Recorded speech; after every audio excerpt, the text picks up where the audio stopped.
ففروا إلى الله إني لكم منه نذير مبين. Dalam hadis disebutkan bahwa ketika seorang meninggal maka terputuslah amalannya kecuali 3 perkara. Salah satunya adalah anak soleh yang mendoakan orang tuanya. Pertanyaannya, apakah jika anak tersebut tidak soleh, apakah tapi selalu melakukan kebaikan, apakah tetap bermanfaat bagi kedua orang tuanya atau bagaimana? Yang ketiga, apa syarat menjadi anak soleh yang disebutkan dalam hadis, dan bagaimana cara mengetahui bahwa apakah kita ini sudah menjadi anak yang soleh atau tidak dan bermanfaat bagi orang tua? Cukup itu, Ustaz. Barakallahu fiik, jazakallahu khair. Di hadits Abu Hurairah riwayat Bukhari, riwayat Muslim, Rasulullah sallallahu alaihi wasallam bersabda, "Idza matal insanu inqata'a min amalihi illa min thalatha." Apabila manusia itu meninggal, terputus dari amalannya kecuali 3 hal. Salah satu yang disebutkan, wa waladin salih yad'ulah. Anak salih mendoakan untuknya. Bagaimana kalau anaknya tidak salih? Ya jawabannya tidak dapat apa-apa orang tuanya. Kalau anaknya tidak salih. Karena itu anak itu pemberian Allah. Anugerah betul dalam kehidupan. Nikmat. Tapi ada pertanggungjawabannya. Ada pertanggungjawabannya. Sebagaimana anak itu membawa kebaikan untuk orang tuanya itu dengan syarat. Syaratnya adalah kesalihan. Kalau dia salih, mengalir pahalanya untuk dia. Kalau anaknya tidak salih, maka itu dilihat.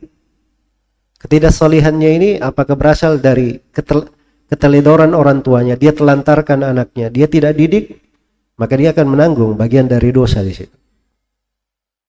Tapi kalau ketidaksalihan anak itu terkait dengan hidayah Allah, orang tuanya sudah maksimal, sudah berusaha, dikasih pendidikan yang baik, dicarikan guru yang baik, sering diajak kepada kebaikan, anaknya nggak mau, itu kan masalah hidayah. Itu dia sudah lepas tanggung jawab. Jelas ya? Baik. Jadi itu dilihat pada kesalihan anak. Itu 2 sudut ya, bagaimana memandang nikmat terkait dengan anak itu. Kemudian pertanyaan yang ketiga, bagaimana seorang anak itu menjadi anak yang salih?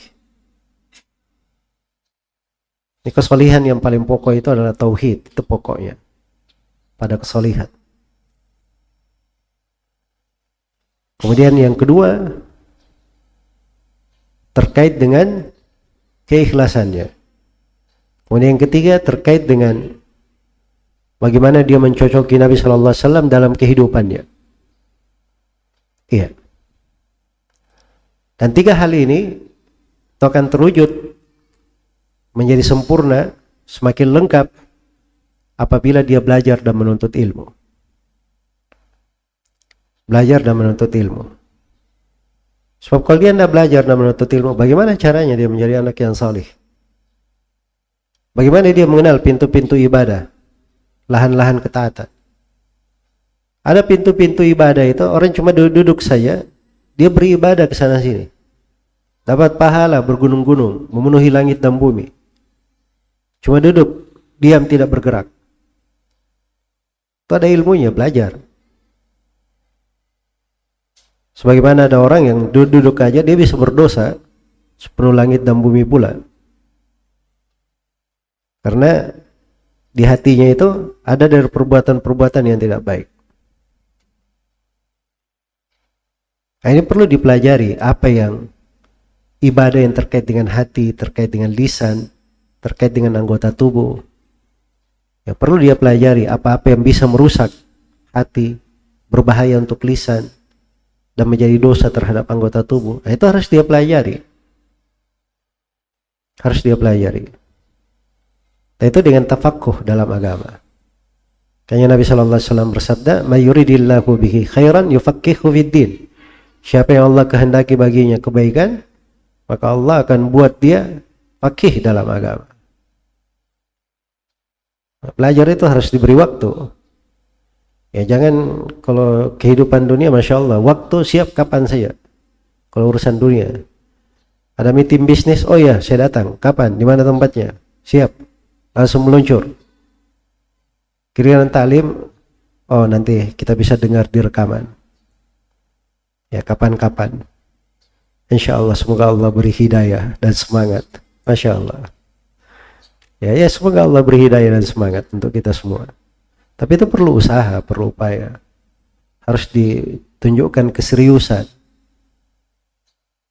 Diberi waktu khusus. Itu bermanfaat untuk seorang. Ya wallahu ta'ala alam.